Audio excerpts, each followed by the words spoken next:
Patok para sa mga mahilig magpicture ang panibago nga atraksyon sa Iloilo City.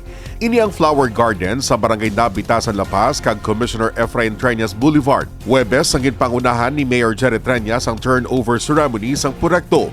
Kaupod ang Iloilo Agri-Industrial Marketing and General Services Corporation. Ang korporasyon amo nagdonar sang materyales sa pagtukod sa greenhouse nga nahamtang sa lugar. Pangunahan naman sang Iloilo Beautification Team ang pagtinlo kag pagtanom sang nagkalain-lain nga bulak sa lugar. Plano man nga pabutangan sang bubon sa lugar para may source ang tubig sa pagbunyag. Bukas na ini sa publiko kag mahimo lagawan. Nagkalain-lain nga bulak ang diri makitaan kag swak para sa picture taking sang pamilya o kun barkada. Samtang nagahilapit ng Valentine's Day, maging espesyal man ang lugar, ilabi pa kung mabisitahan sa magkagugmak, pangabay lang sang Iloilo City Government maging mahinalungon, kaglikawan ang pagtapak kung pagpukso isang bulak.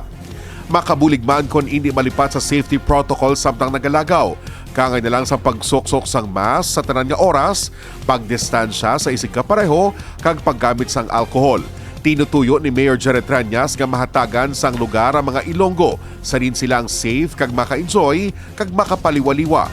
Kabay ni sang programa sang syudad para maamligan ng mental health sang pumuluyo samtang padayon pa ang pagpatahom kag pag-uswag sang Iloilo City.